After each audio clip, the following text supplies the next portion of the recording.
Gravando, hoje é dia 30 de novembro de 2015, entrevista com a professora Helenice Cian. Então, Helenice, primeiro agradecer a sua colaboração na entrevista. E a primeira pergunta é sobre, que se fala sobre a sua trajetória até chegar na história, porque essa opção por história, e como você foi parar no ensino de história. Bom, é o seguinte, eu fiz história porque eu adorava história e queria saber o porquê das coisas. Sempre foi isso. A minha grande intenção na época era fazer ciências sociais, porque tinha história e tinha matemática, eu adorava matemática. Mas eu sou de Juiz de Fora, Minas Gerais, né? Fiz na Faculdade de Filosofia e Ciências Humanas, que depois foi federalizada como Federal de Juiz de Fora, onde eu trabalhei. Mas então, aí é importante ver por que eu cheguei na história, porque eu fiz normal. Eu dei aula no primário, segundo e terceiro ano, né? E aí é essa questão, eu gostava muito de ler, inclusive romances históricos, dava aula porque a minha família é muito grande, para meus sobrinhos, meus primos, tudo. Então eu ficava brincando. Então eu sempre, por quê? Por que isso? Por que aquilo, né? Então por isso que eu fui fazer história, porque eu tinha muita curiosidade de saber das coisas. Bom, então, a minha vida passa por quê? Por dois estados. E sempre educação e história estiveram interligadas, sempre. Por quê? Eu fiz normal, aí fui fazer a graduação. Eu brinco que é assim, em Minas, eu sou totalmente pública. Ou seja, eu trabalhei na escola primária pública, trabalhei depois, aí eu fiz o concurso, passei na universidade, fui no departamento de História e dava Extremo Oriente, História do Extremo Oriente. Uma dificuldade tremenda de conseguir livros, porque as publicações eram poucas em espanhol, tinha muito em francês, enfim, eu não tinha tido essa disciplina, né? E então eu trabalhei no departamento de História. Aí depois eu fui chamada para dar aula no Colégio de Aplicação, que é outra maravilha de uma experiência de vida fabulosa. Porque lá o Colégio de Aplicação João 23, ele foi criado pelo Murilo Ringel, que foi quem federalizou e quem foi depois ministro da Educação e meu padrinho de casamento. Fiquei muito amiga do Murilo e da Lucy, mulher dele. Porque a Lucy era minha colega no Colégio de Aplicação, depois daqueles mais tarde, né? Enfim, qual é a peculiaridade do Colégio de Aplicação? O que isso implica na minha vida? Quem dava aula de História, além de História, eu dava SPB e Moral e Cívico, no Colégio de Aplicação, é quem dava aula de prática de ensino de História na universidade. Então, eu já dava aula no Departamento de História, e aí fui para a Faculdade de Educação porque dava História no Colégio de Aplicação. Qual é a peculiaridade do Colégio de Aplicação? É um colégio inovador, tinha muita coisa de Paulo Freire, mas tinha muita coisa de tornar o aluno participante. Quem é que dirigiu o colégio? Lógico, o diretor do colégio era o diretor da Faculdade de Educação, no caso foi o Murilo. Mas ele nos delegou poderes. Era um grupo de professores, escolhido pelo conjunto dos professores, que formavam a coordenação, o colegiado que dirigia o Colégio de Aplicação. Eu, a vida inteira, fiz parte desse colegiado, e entre nós escolhíamos dentro do colegiado quem é que ia ser, de fato, o coordenador do colegiado. Então, ter trabalhado no Colégio de Aplicação, nessa perspectiva, né, de muito trabalho de grupo, muito teatro, muito estudo do meio, né? Foi uma coisa fantástica, né? Agora eu estou até lembrando, posso contar? Sim. Conte. Além de dar aula de História na faculdade, no Colégio de Aplicação, e por isso fazer a prática de ensino, eu dava aula também na 5ª série de artes. Gente, loucura total. No anfiteatro eu dava aula junto para 5 quintas séries. Eu ia para o anfiteatro. E quem que me auxiliava nesse trabalho? meus alunos da 8ª série, que eram monitores. Olha, era uma maior confusão, porque a gente fazia o teatro, inclusive, por exemplo, eu estou lembrando de fazer aqueles bonecos de papel, que depois a gente usava nas nossas peças, porque essas peças que nós fazíamos, ou era peça conhecida, mas era a criação coletiva dos alunos, né? Então, nós fizemos uma maravilhosa, ficou conhecida na cidade, a Princesa de Minas. O que é a Princesa de Minas? Viva Bela, Juiz de Fora, é o nome do ídolo da cidade. Então, foi muito legal. Enfim, o que eu quero mostrar é assim, o fato de eu trabalhar no Joãozinho, olha que coisa interessante. Lá, o colégio era tão querido, a relação era tão diferente, que, em vez de falar colégio de aplicação, eu falava os colégios de aplicação. Mas muitas vezes falava assim, o quê? Joãozinho, né? Então, mostrava um pouco a diferença da relação entre professor e aluno, né? Até hoje eu tenho amigas, Mônica, por exemplo, que foi minha aluna lá no João 23, porque isso tem uma coisa, eu fiquei amigo de muitos ex-alunos, né? Enfim, então o João 23 marcou muito. O fato de ser da faculdade de História também marcou muito. Porque lecionar uma disciplina que não existia, que eu não tive, foi um desafio total. Tanto quando eu vim embora para cá, que a minha mãe morreu, fechou o apartamento lá, eu dei 6.000 livros para a universidade. A maioria de História do Extremo Oriente, Índia, China e Japão, né? E uma coisa interessante, que quando eu vim fazer um mestrado, porque eu senti necessidade de fazer mestrado naquela época não era comum, né? E eu fui a primeira do departamento e a primeira das ciências humanas ali. E aí eu tinha um bom... Departamento de História de História, não, da Federal de Juiz de Fora. Juiz de Fora. Federal de Juiz de Fora. Vim fazer na USP, mas eu era professora da Federal. E não tinha tido essa disciplina.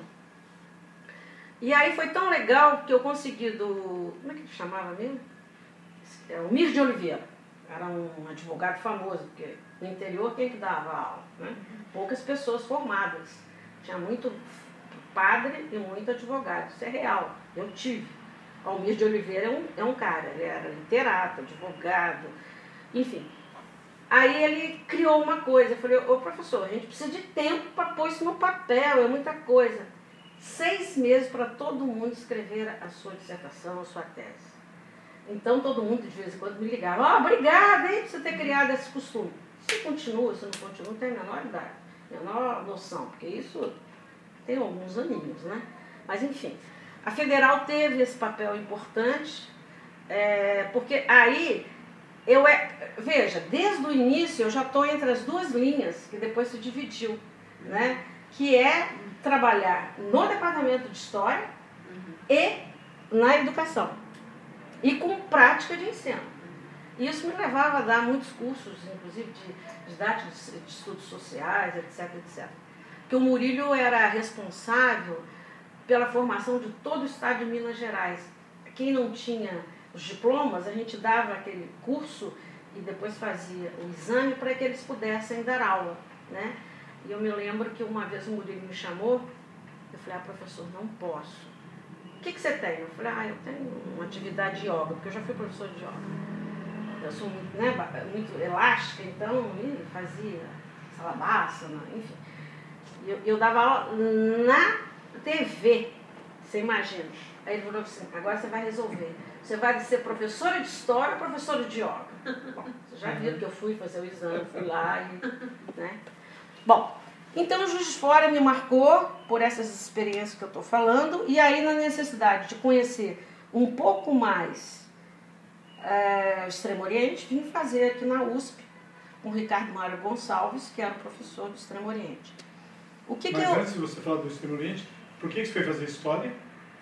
Eu fui fazer História. Não, o meu motivo é isso, o porquê das coisas. Eu sempre tive curiosidade, eu acho que eu deixei. Por quê? Então eu falei, não, é a história que vai me dizer por que as coisas são assim, deixam de ser, etc e tal, né? E, então, Extremo Oriente, o que eu pretendia fazer inicialmente? no Extremo Oriente. Eu pretendia fazer a tradução de um código em mandarim. Então eu fui estudar mandarim. Aliás, o Ricardo sempre nos pressionava, quem estava fazendo o Extremo Oriente, escolher uma cultura e uma língua de preferência, ou Índia, China e Japão, porque o Extremo Oriente é mais tradicional. E se centrar na cultura e fazer, então, um curso de história contemporânea, etc., desses países. Então eu escolhi China, fiz mandarim 2 anos, e fiz muitos cursos de China contemporânea, no departamento de história, na literatura, a gente fazia em vários campos, né? E aí depois de um certo tempo eu vi que não ia dar conta, porque o mandarim é muito difícil, né? Tem 4 declinações, mai, né? Não tem os tempos de verbos passado, tan, futuro, lan, enfim. São vários elementos para dizer, por exemplo, se uma coisa é sólida, líquida, não tem gênero, então é singular ou plural, é diferente, homem ou mulher é diferente. Então são 1000 caracteres para você perceber se é homem ou mulher, se o tempo foi no passado, presente. Enfim, aí eu vi que o mandarim era complicado, aí por problemas de fontes eu optei pela obra de Mircea Eliade, e estudei a questão do mito na obra dele, que é um menino que dava aula de história das religiões lá em Michigan, e era também um literato, etc. E ele vê a questão do símbolo, da simbologia, né? Então foi isso, eu analisei todos os livros dele, muito rico, e a dissertação ficou o mito na obra de Mircea Eliade, porque ele estuda esse pensamento mítico na história e na sociedade contemporânea. Então ele vê, por exemplo, essa estrutura do mito no marxismo, que você vai lá do que era bom, um período que tudo não tinha propriedade privada nem nada, e vai vindo, e o que você quer voltar? Você quer voltar àquele momento em que nada existia. Ele viu também essa estrutura na questão da psicanálise. O que você quer? O conflito, você pela verbalização, né, você vai encontrar aquele momento em que não existia o conflito. Então é um mito do eterno retorno que ele fala. Esse pensamento circular, né? Enfim, a experiência da USP foi traumatizante. Tem nomes da nossa história, da nossa historiografia, da nossa filosofia. E que pela primeira vez eu tive um problema com a pós-graduação, com a vida acadêmica. Porque quem era eu, do interior de Minas, ainda brincava, Juiz de Fora existe? Quer dizer, era um nada à esquerda. Eu me lembro que na época, um nome aqui, eu não sei se eu vou falar, enfim, mas assim, uma briga muito ostensiva entre marxismo e estruturalismo. E a desconsideração, inclusive, de Maria Helena Chauí, que ajudava Maria Silva Carvalho Franco, que era o curso que eu estava fazendo, desse desprezo por quem não pensasse como ela. Uma coisa muito... Enfim, então me marcou muito, positivamente, pela amplitude de experiências que eu tive em São Paulo, tanto depois que eu acabei ficando aqui, cumpri meus 2 anos de licença lá, e fiquei aqui porque gostei muito dessa vida cultural, desse dinamismo, etc. Então, quando eu vim para São Paulo, em função disso, que depois eu acabei ficando, o que aconteceu? Aqui em São Paulo eu sou totalmente particular. O inverso do que foi em Minas. Porque aqui eu dei aula em escolas particulares, fui para a PUC primeiro, porque eu dei o primeiro curso de extensão universitária na PUC de São Paulo. Quem era naquela época coordenador era o Olien. E o Olien estava procurando alguém para dar cursos diferentes que os alunos queriam. Em primeiro lugar, vinha Extremo Oriente. E eu fui trabalhar no Sion, como eu estou falando, né, escolas particulares, e ele era diretor, que eu fui dar aula no que hoje é EJA, à noite no Sion. E ele era o diretor. E aí, conversa vai, conversa vem, não, então você vai. Então eu dei o primeiro curso de especialização do curso de História dando iniciação à história oriental. E aí conheci a Vavi, que era a coordenadora. E aí Pacheco Borges. Vavi Pacheco Borges, que nós nos tornamos grandes amigas, porque ela ia fazer o mestrado dela. E aí eu a substituí em medieval, porque eu tinha dado um pouco de medieval em Juiz de Fora, né? E eu a substituí, enquanto ela fez o mestrado. Aí depois é que houve o concurso na PUC para a prática de ensino, e para ser professora da prática de ensino na PUC, naquele momento, precisava ser professora de todos os graus. E eu tinha dado, desde o primário, né? Enfim, então nesse concurso muito, como é que se diz, concorrido, eu saí, né? Fui aprovada, e aí num movimento da PUC de querer a integração entre bacharelado e licenciatura, a prática de ensino que estava vinculada aos bacharelados, a maior parte dos meus colegas que davam prática eram dos bacharelados, eu fui para a educação, nessa tentativa de integração, entendeu? Então fiquei eu naquela terra de ninguém, tentando fazer essa integração, porque vocês sabem dessa desconsideração, né, entre os dois campos. E aí, para a história, eu era da educação. Para o pessoal da educação, até hoje, eu sou da história. Então fica essa coisa difícil de tentar fazer essa mediação. Você é a própria zona de fronteira. Sou a própria zona, sempre fui desde o início, né? E essa coisa que eu digo que em São Paulo eu sou particular, que além da PUC, agora na Faculdade de Educação, pelo concurso, né? Eu fui dar aula no Gracinha. O Gracinha, Escola Nossa das Graças, por quê? Também dando aula numa outra escola particular, foi o Sacré-Cœur. Conheci o Fernando Almeida, que foi secretário municipal, que é professor lá da PUC, da área de currículo, e que foi meu diretor, que estava organizando o ensino médio do Gracinha, na Escola Nossa das Graças. Então eu constituí a primeira turma que abriu o ensino médio. Então comecei a dar aula de história no ensino médio, e aí depois eu tive uma ampliação de atuações, porque eu fui assessora, coordenadora, aí eu comecei a coordenar história e geografia do primeiro ano ao terceiro colegial. Aí eu levei o pessoal do ensino fundamental que tinham sido meus alunos na PUC, Conceição, André Montelato, todos alunos da PUC, né? Aquele menino, como é que ele chama? O terceiro do História Temática, Roberto Catelli, também é meu aluno. Então, aquilo que nós fazíamos nas aulas de história virou a história temática, lógico que, né, aí com coisas mais interessantes, tem toda uma edição, mas fundamentalmente era aquilo, né? E foi muito interessante que o Gracinha é um lugar, é um outro Joãozinho. Olha, Joãozinho e Gracinha. Você vê que nos dois lugares a relação de professor-aluno, a relação com o conhecimento é outro papo, é diferente. Então aí eles têm esse costume de dar o diminutivo, Gracinha e Joãozinho.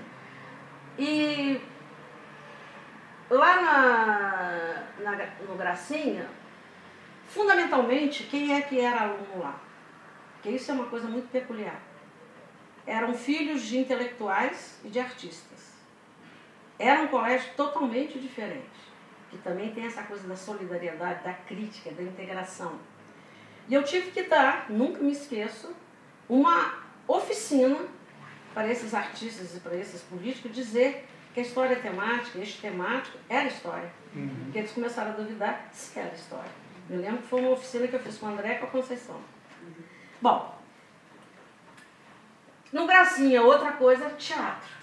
Mesma coisa lá do Joãozinho. Tem várias globais aí que foram minhas alunas lá no Gracinha. E nós fizemos uma peça que ficou a mais famosa, Redescobrir. Muito legal. Os meninos queriam fazer a experiência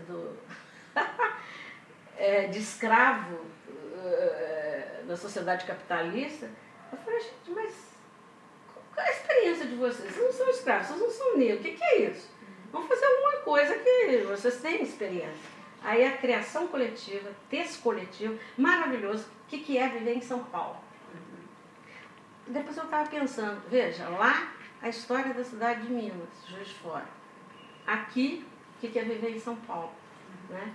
E foi legal porque fizemos tudo. Era tudo assim. Os meninos com roupa de capoeira, as meninas com de yoga, aquela, tudo preto, punha um lençol na trave de futebol, lanterna acesa, ficava maravilhoso aquelas cenas, foi tudo muito legal. O fundo musical eles escolheram, chamava Redescobrir por causa daquela peça maravilhosa, com o texto do João Bosco não, como é que chama aquilo? Foi cantada pela Elis Regina, mas como é que ele chamava o compositor? Me esqueci agora. Mas enfim. Aldir Blanc. Não. Aquele que o pai é sanfoneiro nordestino. Gonzaguinha? Gonzaguinha. É o Gonzaguinha, exatamente. E essa peça ficou tão famosa porque a gente ia discutir o que é viver em São Paulo. A gente apresentava a peça e discutia com os alunos do terceiro colegial. E os meus alunos, que eram inteligentíssimos, maravilhosos, caíram de quadro. Porque aí eles entenderam a questão da controvérsia. Porque viver em São Paulo, você fala, gente, é vocês, aqui. Aí os meninos da escola pública caíram de cima do que é viver em São Paulo. Tinha algumas coisas em comum, mas muita coisa completamente diferente. Né? Então, aí São Paulo eu sou toda particular nesse sentido. Bom, o que mais eu posso dizer dessa questão? Eu na PUC fiquei desde que fim, estou lá desde muito tempo, não me interessa a data, mas, como eu falei, dei o primeiro curso de extensão, o pessoal de História nem sabe disso, né?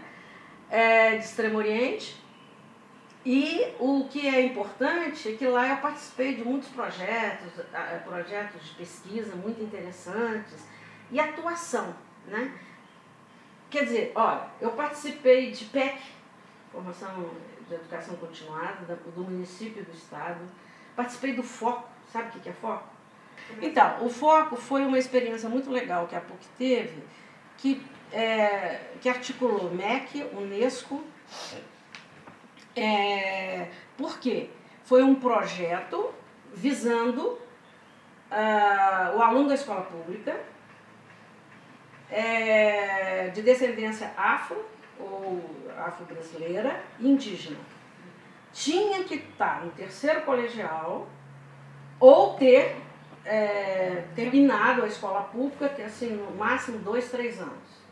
E o foco era assim, quem é que eram os coordenadores das diferentes disciplinas? Os professores da PUC de prática de ensino. Então eu era responsável pela história. Só que o nosso objetivo não era exatamente a informação. Nosso objetivo era levar a compreensão e a interpretação. Então, não havia essa coisa da cronologia e linearidade. Nós tínhamos módulo. E aí me fez lembrar a minha atuação no Gracinha, porque lá no Gracinha, quando nós trabalhávamos, todos os coordenadores também ia por isso, por questões de conceitos, né? E trabalhava um mapa conceitual, então como a história trabalha o tempo, como a geografia, como a matemática era tempo, os 4 conceitos básicos nossos do Gracinha era tempo, espaço, cultura, esse é o quarto, cultura e sujeito. Né? Então como é que todas as disciplinas, por isso que as menininhos lá iam visitar o Brecheret, lá no Empurra, lá no Ibirapuera, e aí eles chegavam e eu falei, gostou? Mas o que você quer saber? Se eu gostei da representação do Brecheret ou da representação que eu vou fazer sobre o Brecheret? Então, o que eu quero falar com isso, que essa questão do conceito, todos trabalhando, não, era representação. Era tempo, espaço, cultura e representação. Entendeu? Então, os alunos têm outra relação com o saber. Porque desde pequenininha, aquilo é a representação, entendeu? Do fulano. Agora eu vou fazer como eu penso e vejo a obra dele ou ele, enfim. Então esse negócio da representação era muito claro. Então era muito... Isso facilitava. Então era um trabalho fenomenal, porque eu estudei muito. Olha, realmente acho que eu aprendi história do Brasil com aqueles meninos do Gracinha. Porque eles conheciam coisas que eu não conhecia. Porque, como eu falei, filho de artista e intelectual, não é que financeiramente classe alta, era uma classe média, né? Mas assim, que conheciam Paris, Londres, os acervos, como é que se diz?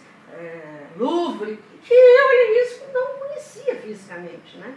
Então, nós líamos um livro clássico da história do Brasil por bimestre. Entendeu? Então, isso aí foi fantástico. Eu estudava muito, realmente foi uma coisa muito legal. Mas eu estava falando do foco, né? Então, voltando ao foco, que é essa questão seguinte, nós tínhamos esse desejo de tirar o atraso, de colocar o aluno da escola pública em condições de enfrentar, né, um vestibular, um Enem. Então, a questão da leitura, que eles tinham muita dificuldade, nós íamos por ali. E aí, a gente propôs e tal, e criamos a questão dos módulos. Então, havia um módulo por conceito. O módulo começamos com o primeiro tempo, depois a gente passou para espaço, tempo, cultura e subjetividade. E aí, era muito interessante, porque a gente articulava, por exemplo, história com física, para tratar essa questão da perspectiva, de ver o olhar. Então, trabalhar mais ou menos naquilo que eu tinha, aquela minha experiência do Gracinha. Várias disciplinas, como é que trabalha o tempo, essas coisas, né? E o foco começou lá em... onde o Alex mora? Santana. E depois foi para Barueri. E começou sempre com aula sábado e domingo, depois nós vimos que os alunos não aguentavam a aula sábado e domingo. As aulas passaram a ser só sábado.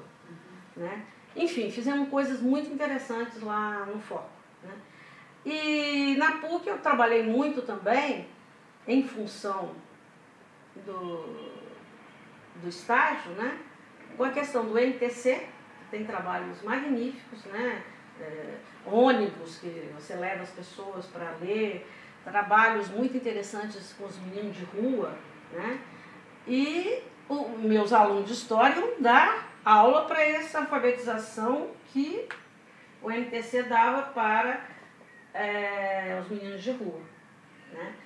E aí fui buscar ajuda no MAI, criei também, por livre e espontânea vontade, um acordo com o MAI, para que a gente pudesse fazer os estágios, os alunos não serem cobrados, etc. e tal.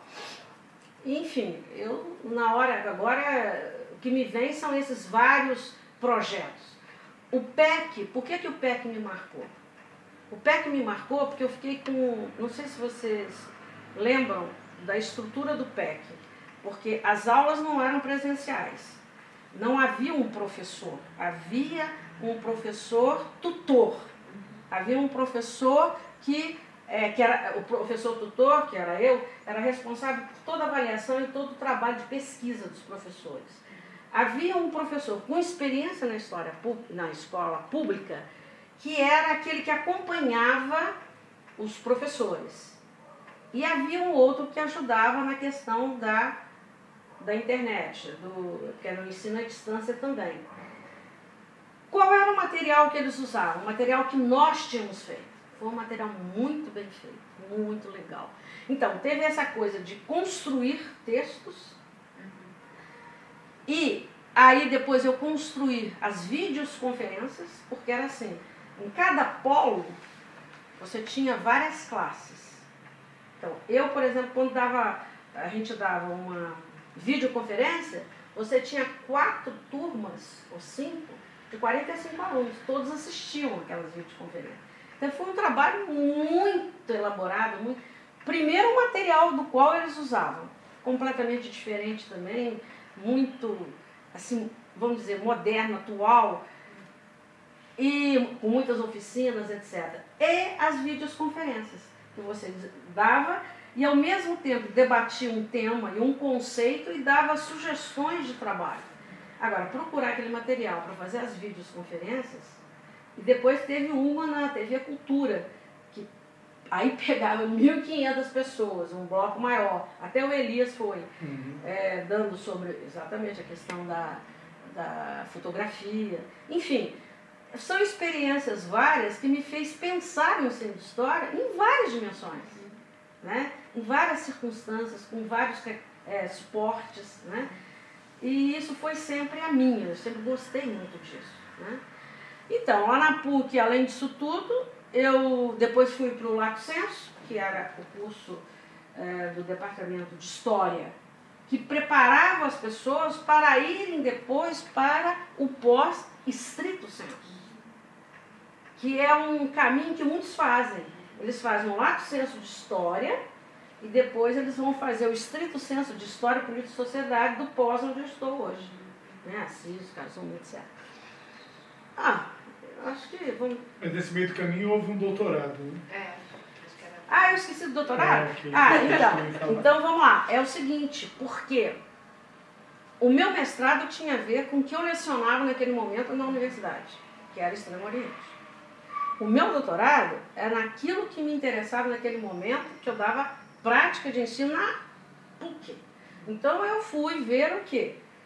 Como é que foi a dança ou o processo do ensino de História no Departamento de História da PUC de São Paulo. Desde a reforma curricular, 71, até a última reforma curricular do departamento em 88. Então, qual foi a minha fonte?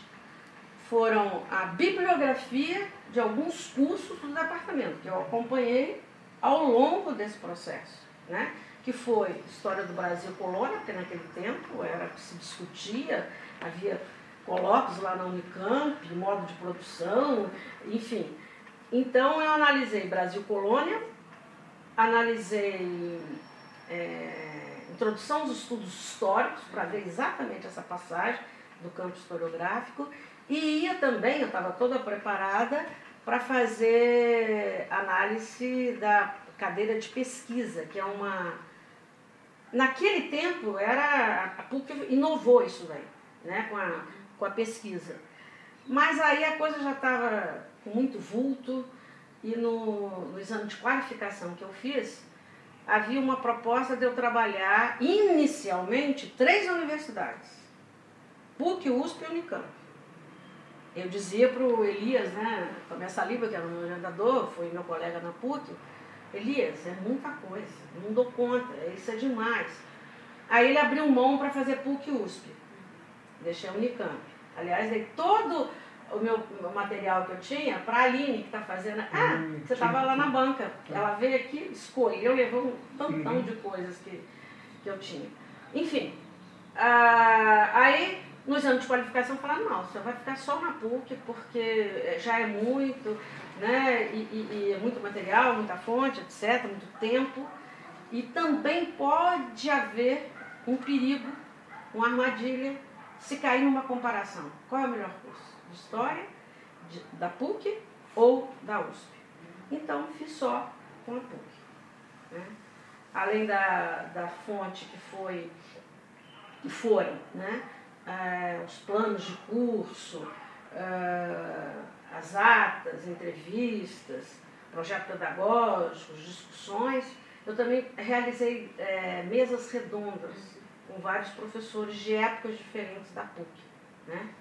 E trabalhei também com toda a produção da PUC, por exemplo, Orandubas, enfim, os jornaizinhos, isso, quer dizer, eu tive um leque muito grande de fontes, né? E por isso que estava complicado eu dar conta de mais do que uma universidade, né? Porque de 71 a 88, muita coisa passou, muita água passou. O que mais, professor? Eu fiz a minha trajetória? Tá, sim. Como você entende a sua contribuição para esse campo do ensino de história? Olha, isso aí é muito delicado, né? Sim. É bem difícil. Tanto em ensino, pesquisa, extensão. Tá. O que eu posso dizer, é como eu falei, eu tenho uma trajetória peculiar, que me colocou aí nas fronteiras, né? De um campo e de outro. E sempre eu fui preocupada com uma coisa muito de de ter um pensamento mais concreto, de evitar aquela coisa abstrata, história, com, assim, no ar, o que é isso. Então, eu sempre procurei que o ensino tivesse significado para o aluno. Isso, para mim, sempre se tem significado. Se não tem significado, e o que eu posso fazer para procurar esse significado?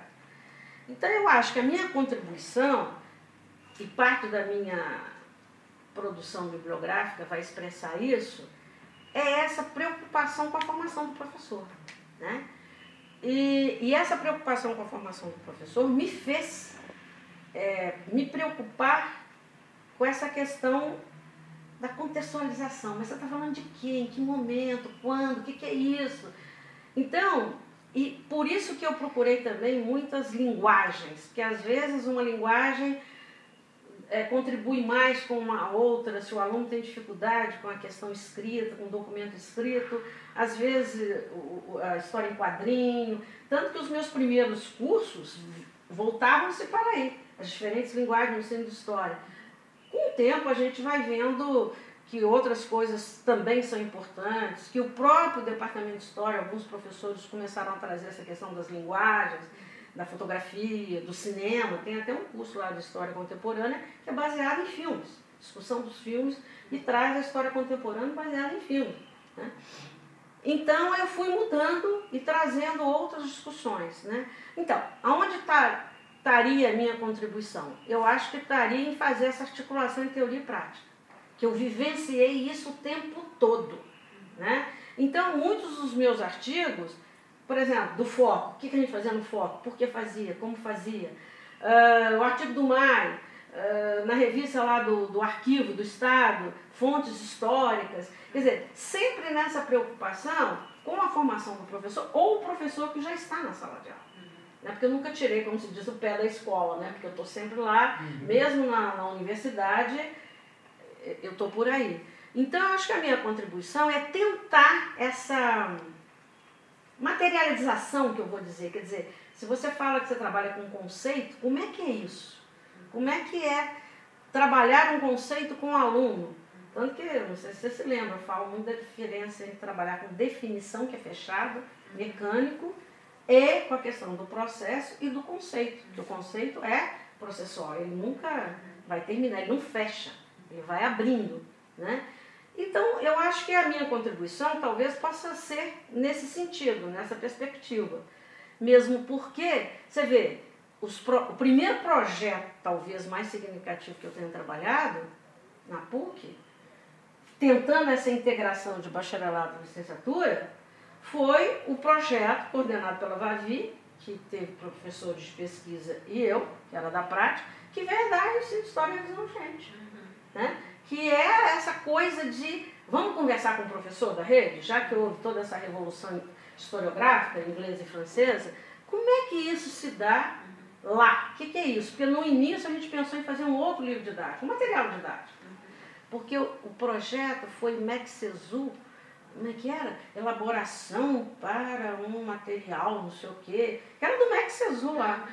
Você está falando do ensino de história e revisão urgente. Acho que era institucional. Ensino institucional, exatamente. E, então nós não sabíamos bem o que seria, mas aí nós falamos, não, é uma conversa com o professor, no sentido dele perceber que a história é uma construção social. O que é isso? O que implica isso? Como é que se faz isso em sala de aula? Porque nós nunca defendemos temáticas, assunto, conteúdo, mas princípios. A gente sempre fala que os princípios não precisam ser definitivos, mas eles precisam ser bem definidos, né? Então, esse foi o primeiro. O Projeto Nave foi um outro projeto maravilhoso, que foi com a IBM e o Instituto de Tecnologia. Foi lá na PUC, com o Fernando Almeida, Nave. No sentido, foi um projeto feito com o Learning Space, que é um programa da IBM, que queria ver como é que se dava a construção do conhecimento através da informática, através de um programa. E esse projeto NAVE foi em 2000. Tinham, acho que uns 25 profissionais das mais diferentes áreas. engenharia, arquitetura, professor de inglês, francês, geografia. Eu trabalhei com engenheiro, mas foi muito difícil, né? Você entender a cabeça do engenheiro, trabalhar junto com o engenheiro, propondo a criação de um programa, e eu não tinha assim, a menor educação, a menor preparo, a menor formação para trabalhar com essa questão da informática. Então o Projeto Nave me deu uma outra maneira de ver isso. Eu tenho que contar uma coisa. Quando eu estava fazendo doutorado, eu perdi todo o meu capítulo 1, porque o computador naquela época não era o computador de hoje. Não era. E eu perdi. Eu fiquei enlouquecida. Tive que escrever tudo aqui. Eu tenho até um calo aqui, que eu escrevi toda a minha tese de doutorado. Vocês veem que é um capital à mão. Por esse trauma que eu tive, ia mandar para o Elias e aquilo se perdeu. Eu quase que abandonei. Então, o Projeto Nave teve essa coisa de você conhecer de perto outros profissionais, a lógica do raciocínio desses profissionais e trabalhar junto numa outra linguagem que eu desconhecia, né? O seu livro, O Ensino de História e Revisão Urgente, assim como o do Marco Silva, O Repensando a História, são livros que marcaram bastante uma época, né? Mas lógico, sabe por quê? Que todos os professores, ou pelo menos, já que você é do Paraná, mas aqui os de São Paulo, pelo menos, do Paraná também citam esses dois livros do Marco Silva e o Repensando como marcos do período, né? Do período. Porque, veja, era um período efervescente, né? Nós tínhamos tido aquela revolução historiográfica, francesa e inglesa. Aí esses livros estão chegando, fazendo, como é que é, o Fer d'Histoire, fazendo a classe operária. E, ao mesmo tempo, o Brasil estava o quê? Nas diretas já. Então, a gente acreditava que a gente ia fazer um Brasil diferente, pela educação, né? Então, a gente estava cheio de ideias. E a gente, como eu falei, a gente queria traduzir para o professor que estava na rede essas discussões que aconteciam na academia. O que é isso? Como se fazer essa questão? Porque um dos problemas que eu acho é que muitas vezes a formação desse professor é incompleta em vários sentidos, mas sobretudo numa perspectiva da questão do conhecimento. Porque fala em aluno-professor na escola, mas não fala do conhecimento, do saber. E o que é isso? Então essa coisa de trazer como se faz a construção do conhecimento histórico, o que é isso? Como é que é possível trabalhar isso no ensino, naquela época, né, lá de primeiro e segundo grau? Eu acho que foi isso que marcou, porque é uma discussão outra, vem com uma outra abordagem, com outras preocupações. Eu me lembro porque o livro foi publicado pela Brasiliense, várias edições, depois foi pela Educ. A Educ agora que está fechando tudo, há pouco fecha tudo, né? Também fechou. Vão tentar publicar em e-book. Mas para publicar em e-book, você tem que ter autorização de todos os autores. E uma das professoras, a Pilar, se casou com um português, foi para Portugal, sumiu do mapa. Eu não consigo falar com a Pilar. Então não vai ser possível fazer o e-book do ensino de história, porque não falta a aprovação de uma pessoa, né? Então, naquele momento, que está tudo que vamos conseguir, vamos fazer, então nós resolvemos fazer essa conversa. Eram duas professoras de pesquisa, a Vavi, que a gente chamava de conteúdo, né? E eu de prática. E naquela discussão, a gente abriu também para pessoas que quisessem. E a Conceição Cabrinha era minha aluna de prática de ensino. E ela quis. Então, ela participou também da equipe.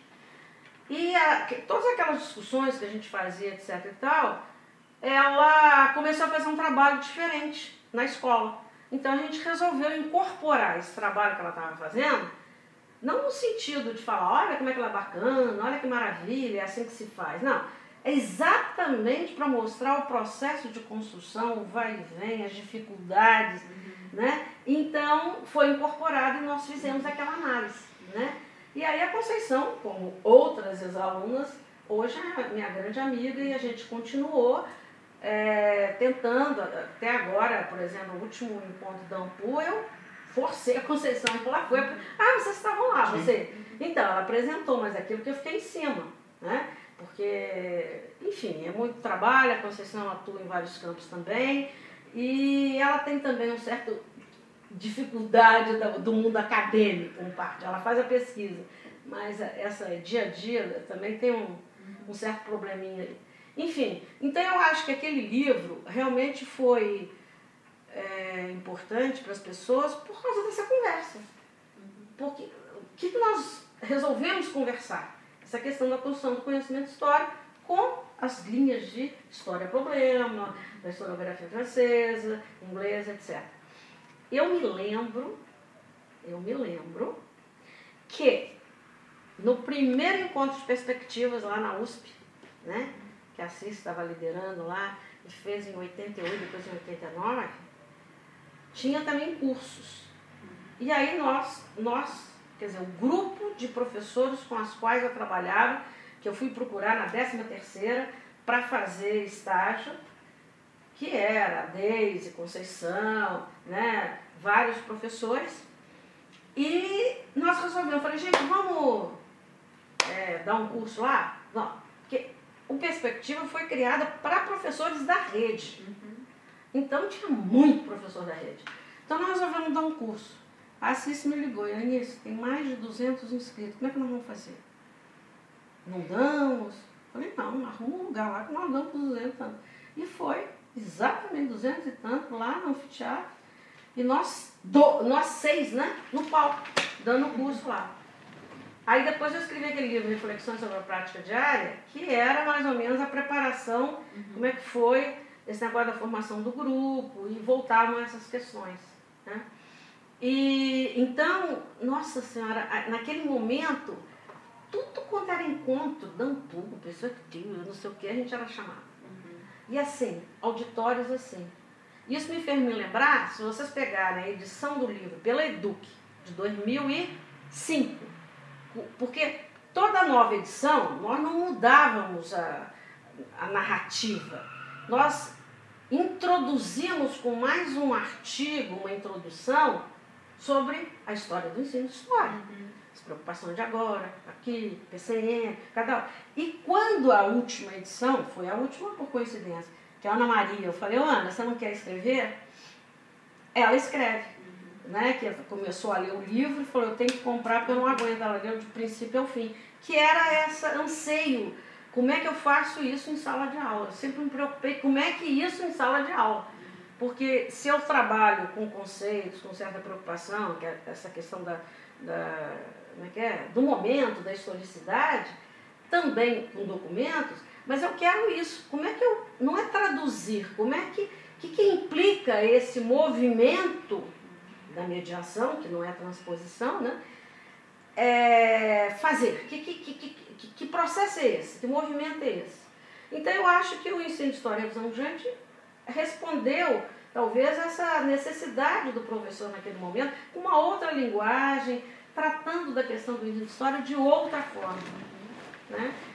Então, eu acho que é isso. É uma coisa que eu acho muito forte nesse livro.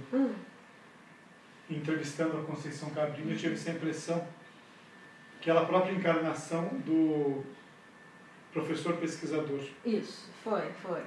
Que era uma coisa que se falava muito. Muito, porque veja, essa coisa que você está falando aí é uma coisa importante.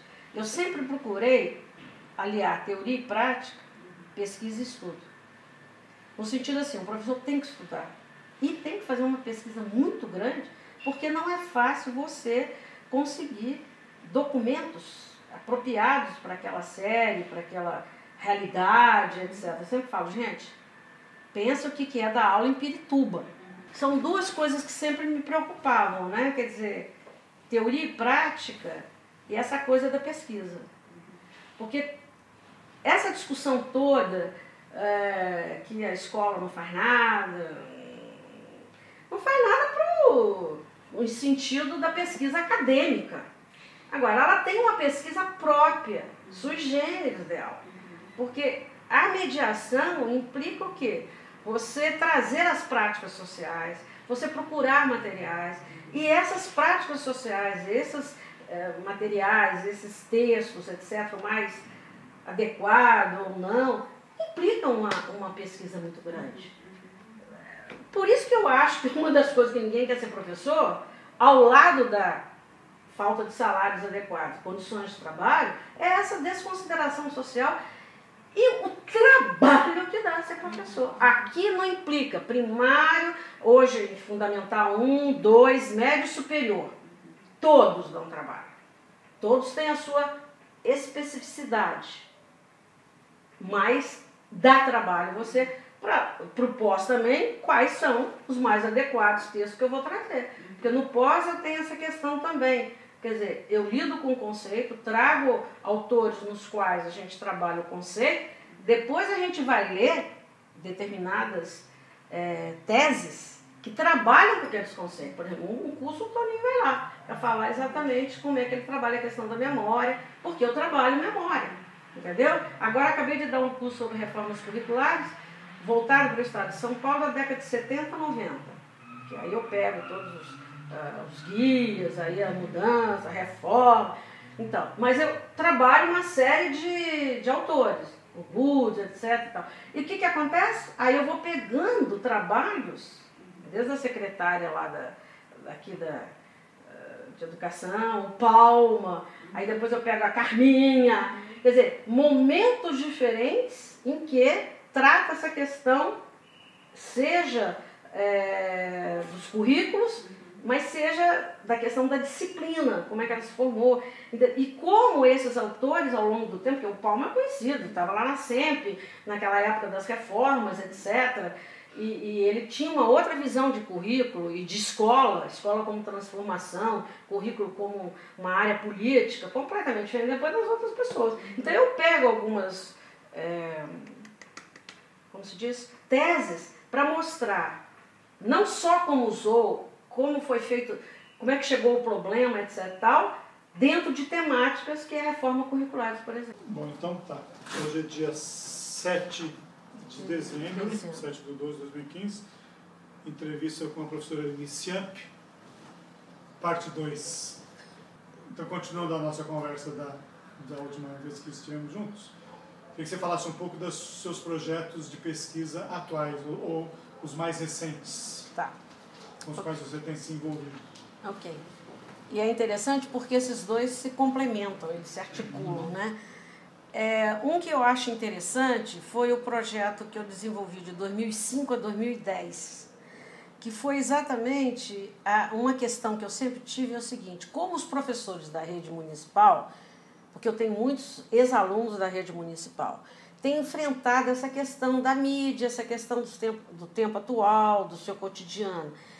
E, ao mesmo tempo, eu sempre gostei de saber, tentar pelo menos ter um perfil de quem é esse professor da rede municipal, mas assim, o que fica da sua formação? Aquela questão do saber docente, quer dizer, que é uma amálgama de saberes, né? E tem a questão da experiência, mas tem também a questão da formação, tem a questão dos valores. Então, eu pensei nesse projeto chamado Saber Escolar, porque sempre dessa discussão entre saber acadêmico e saber escolar, o saber histórico escolar, né? Essa dimensão outra, sempre pensando nessa questão, não transposição, mas mediação. Aí, foi interessante porque no ano seguinte, 2006, a PUC começou a discutir um projeto institucional de formação de professores, que foi, inclusive, como se diz, votado no CEP e passou vamos dizer, a existir, né? É o PIFPEB, que é o Projeto Institucional de Formação de Professores de Educação Básica, que se incorpora na antiga licenciatura. Então, essa discussão tinha algo que eu achava muito interessante, que era o ponto desenvolver a pesquisa voltada para questões de problemáticas de ensino-aprendizagem. Isso que foi sempre também uma preocupação minha. E como essa dimensão da pesquisa para as questões de ensino-aprendizagem poderiam formatar, digamos assim, o próprio curso, né? E a organização interna do curso de História. Muito bem. Aí, em função disso, quer dizer, casou-se preocupações, interesses, intenções. Comecei em 2005, e quem que participava desse projeto de pesquisa? Eu era coordenadora, mas eu fiz uma parceria com o Museu da Pessoa, que é um museu online, né, que tem, como o nome indica, ele quer registrar a vida de pessoas comuns. Né? Tem vários projetos com costureiras, as mais diferentes profissões e pessoas comuns.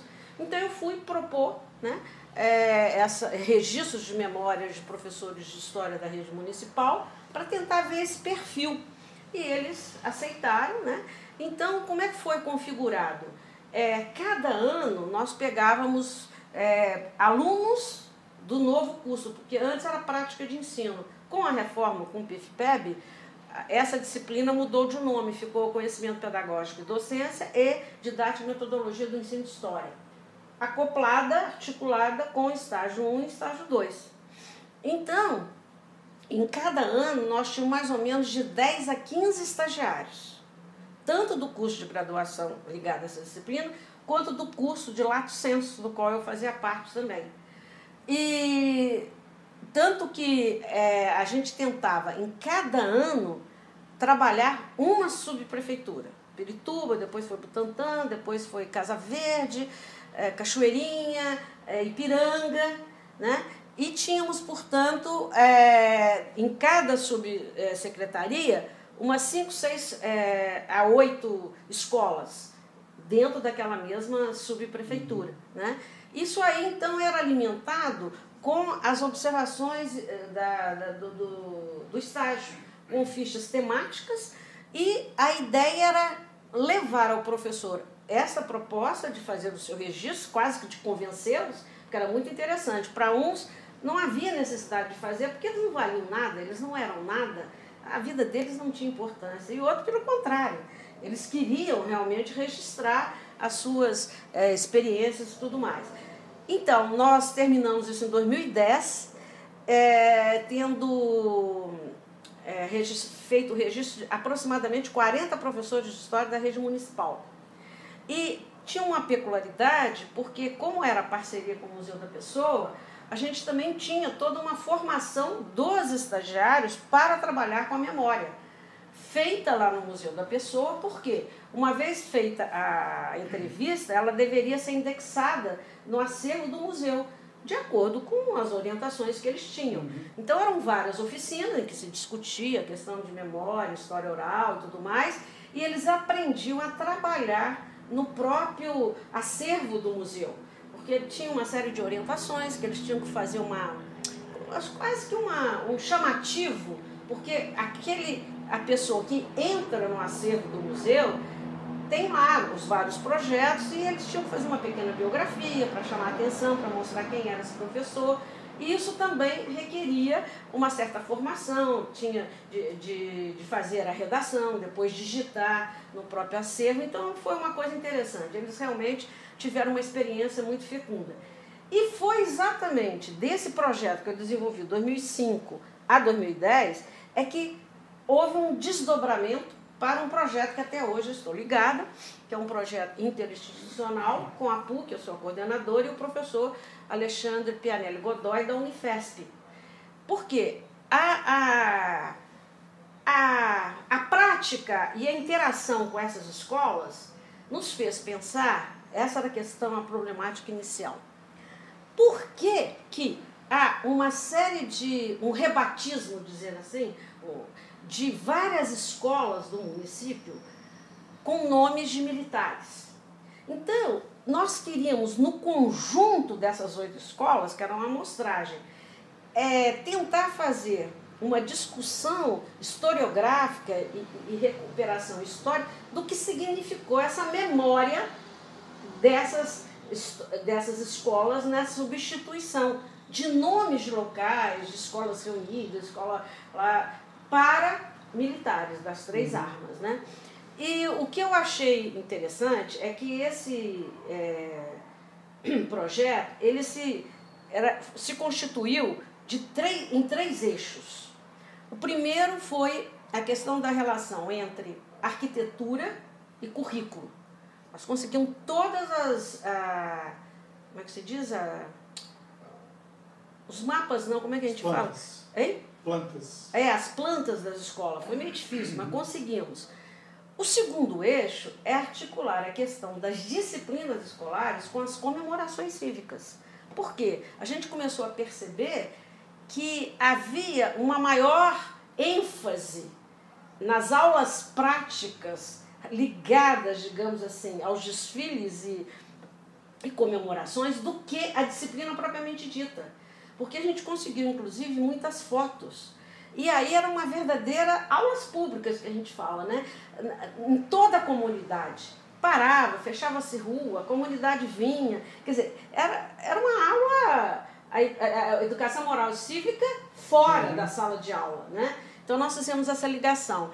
E o terceiro eixo é a questão das memórias, os registros de ex-alunos e ex-professores que trabalharam durante a ditadura militar de 64 a 85. Por que este período?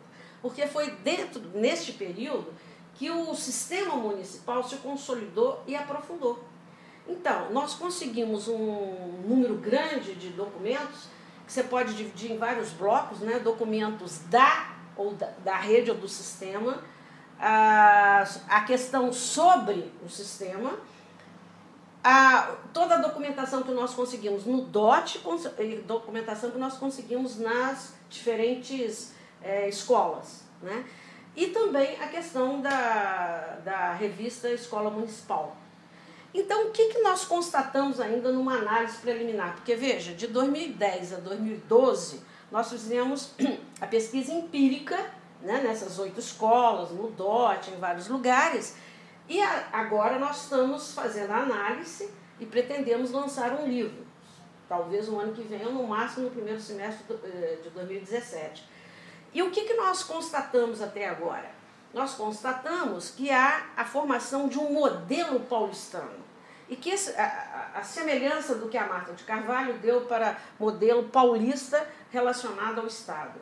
Porque a gente percebeu que nesse momento da expansão da cidade, da urbanização, o crescimento da população, a rede estadual não estava dando conta da demanda.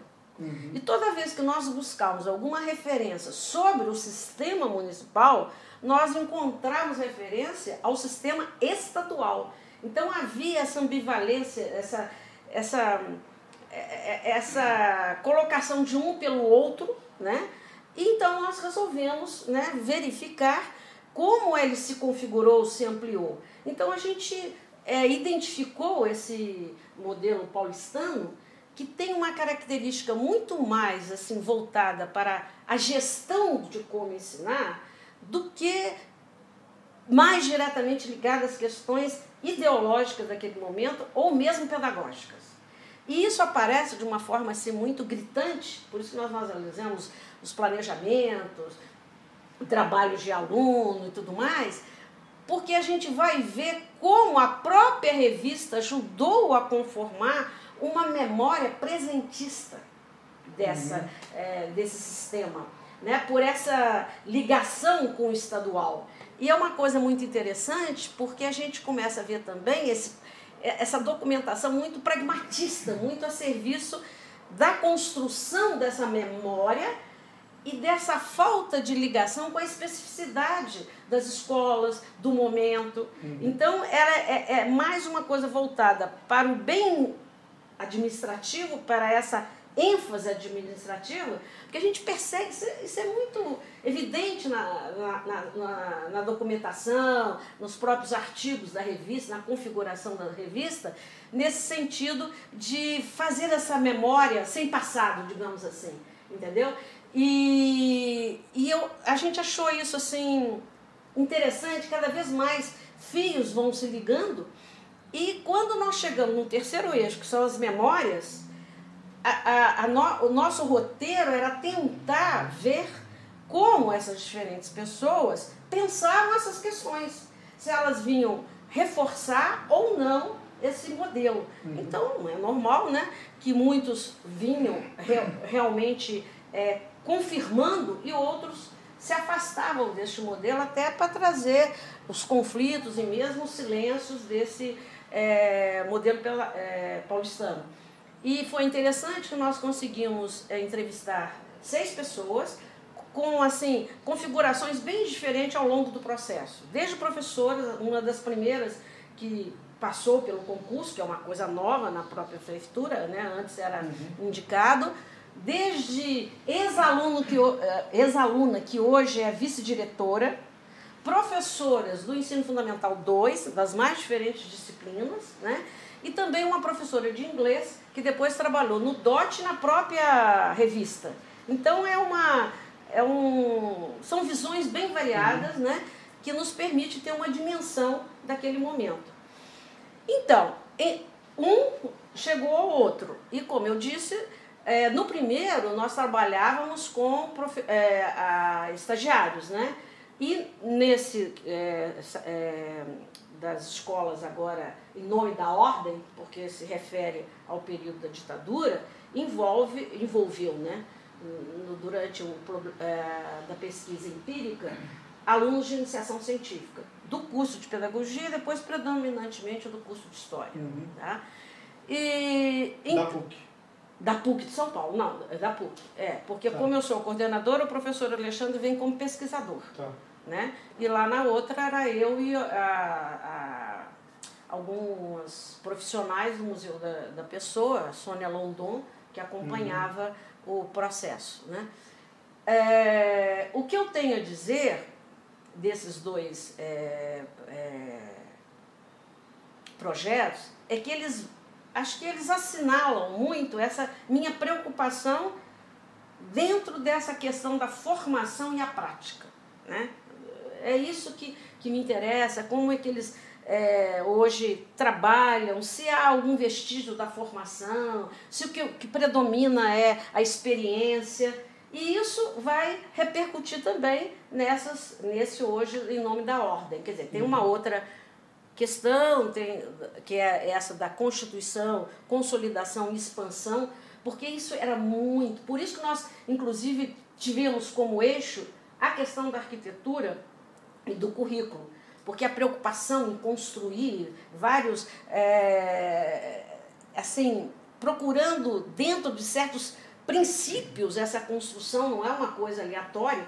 Eu me lembro uma vez que eu fiquei até impressionada, até o tamanho do degrau da construção era pensado. Já pensou isso?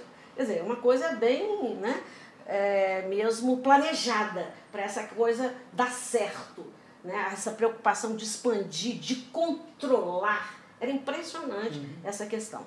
Bom, uma outra coisa que eu acho interessante falar é o seguinte: você me perguntou sobre a questão da minha contribuição, né?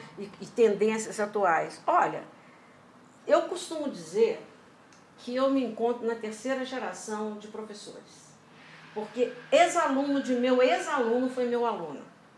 Então, o Arnaldo, que é um aluno do EJA, de Pirituba, do professor Wagner Pinheiro, que desenvolve um trabalho maravilhoso com a EJA, ele conseguiu entrar na PUC, foi aluno da PUC e eu orientei o TCC dele. Quer dizer, então eu digo que ele é meu neto epistemológico, né? Porque essa formação, então, ela vem pegando gerações.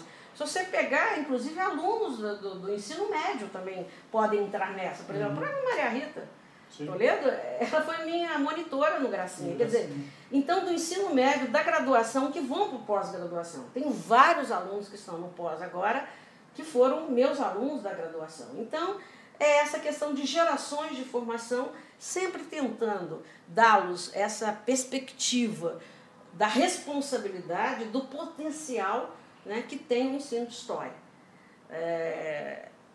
Outra coisa que eu acho assim, significativo das tendências atuais, que eu falei, questão das temáticas, questão da cultura, dessa abrangência, essa questão da legislação que vem para a questão étnico-racial, tem um outro ponto que eu acho assim, muito positivo e que é necessário a gente ressaltar dentro das tendências atuais.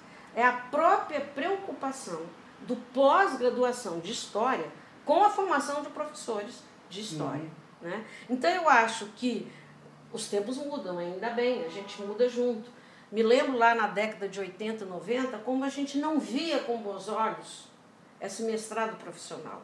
E, no entanto, me parece hoje que o Prof. História traz novas luzes e, ao mesmo tempo, me dá esperança desse processo tão conflituoso entre o bacharelado e a licenciatura, entre a teoria, a historiografia e o ensino propriamente dito. Né? Enfim, eu acho que esse conflito vai existir, mas há momentos que a gente pode perceber dessa preocupação que tem a chancela da CAPES, um novo momento de um possível diálogo desses dois campos dentro da própria história.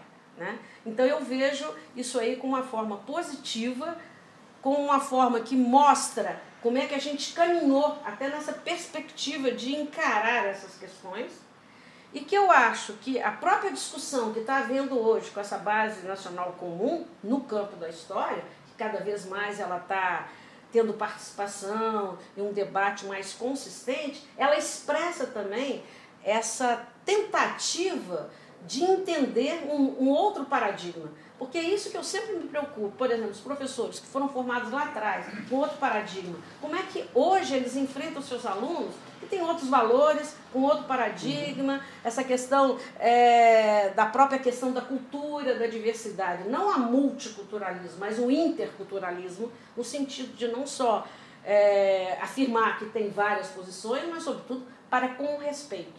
Então, eu acho que é um momento bem positivo para o ensino da história. Estava aqui pensando, enquanto você falava, do ensino de história e revisão urgente para cá. Lá se vão 30 anos, não é isso? É. O que mudou na sua forma de ver ou de pensar o ensino de história? Primeiro, que é uma questão assim, a gente ficava muito voltada... E o que não mudou também, né? Ah, tá. É lógico, as permanências e as mudanças, né?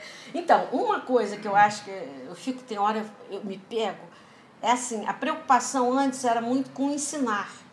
Agora a gente se volta muito para o aluno no sentido dele aprender. Porque como o momento é outro, como muito são as linguagens, como os meios de comunicação estão aí, a internet, esse sujeito blip que recebe muitas informações ao mesmo tempo, eu acho que passa uma outra lógica. Então a gente se volta para esse sujeito blip, que para nós é novo, nós não nascemos na informática, mas eles nasceram. Então é outra maneira de pensar o mundo e de ver. E até eu lembrei da carta da Miranda, que ela fala, o Pierre Vilar, quando ele pergunta para quem ensinar história, a primeira pergunta que eu faço para os meus meninos é para ler jornal. Concordo também, no sentido que a mídia, seja da internet, o que for, você precisa trazer, mostrar para ele, eu acho que eu já te falei isso, a questão da construção da história. Quem fala de um espaço social e ele tem que perceber isso. Né? Então, algumas coisas ficam, essa questão da história como construção, não é uma coisa natural. Agora, uma outra coisa diferente é o sujeito blip, essa questão de como é que ele aprende, como é que ele pensa, como é que é essa lógica dele e também, digamos, as condições que pioraram muito no ensino. Antes, por exemplo, você está falando lá no ensino de história e revisão urgente, quando a gente colocou aquela proposta, a gente acreditava que era possível. Aquela proposta dos anos 80 também questionava as próprias condições de trabalho, salário, etc. e tal. Agora, hoje, é outra situação. Há um desprestígio social, há condições péssimas. A escola hoje, ela está, como falo, nova, né? Coloca em cima dela muitas responsabilidades, muita atividade. Tem um problema? Trânsito. Aí então cria uma disciplina. Ah, sexo. Então vão dar aula. A religião, quer dizer, trouxeram muitos encargos para a escola e ela não dá conta porque é um peso para ela. Ao mesmo tempo que lhe trazem mais responsabilidade, mais assim, disciplinas mesmo específicas, o seu espaço é muito menor. as condições são muito piores. Então, a gente achava lá atrás que já tinha chegado ao fundo do poço. Não chegando. Isso aí vai continuar e isso é um desalento. Mas quando você vê essa discussão hoje da base, quando você vê essa questão do movimento aí dos meninos que conseguiram fazer com que o Alckmin, pelo menos, suspendesse. Ele não disse que terminou, eliminou, está suspenso, mas foi uma vitória. Quer dizer, então, a gente tem que acreditar exatamente no sujeito da história, porque senão eu não tenho nada para fazer. Então, o que eu procuro cada vez mais é isso. Mostrar aos meninos o que deve ser feito para quem ensinar história, né? E essa coisa da responsabilidade política. Você não quer, não acredita, acha que não é o seu lugar, então não vá trabalhar no ensino da educação básica. Tá? Então é isso. Eu lembro quando eu li o livro em 1986, o meu é de 86, a frase que me pegou e que eu trago até comigo até hoje, de ensinar a pensar historicamente. Que é uma coisa muito difícil. Que era mais importante do que o próprio conteúdo. Sim. O conteúdo seria mais um pretexto. Não, sim, mas é isso, eu acho que esse é o X da questão. Porque você não desenvolve nenhum raciocínio no nada. Você precisa de um tema, de um assunto. Então, esse tema talvez tenha alguns mais prioritários que os outros. Mas o importante é o que é ensinar história, para que ensinar história, o que é essa questão do tempo e, consequentemente, que eu acho mais importante, da temporalidade, articular presente, passado e futuro. Porque se você joga uma coisa de uma forma histórica, o aluno nunca vai ter essa outra visão do que é histórica, essa relação, essa temporalidade, essa importância de que o que eu faço hoje tem a ver com o que eu serei amanhã e vice-versa, com que o meu passado, etc. Então eu acho que isso continua sendo ainda um X da questão. Porque tem certos professores que ficam nessa defesa, não, tem que... Essa temática, por exemplo, a discussão aí da base hoje, né? Vai um pouco por aí. E me parece que tem mais coisas em questões além do próprio tema ou conteúdos, como se diz.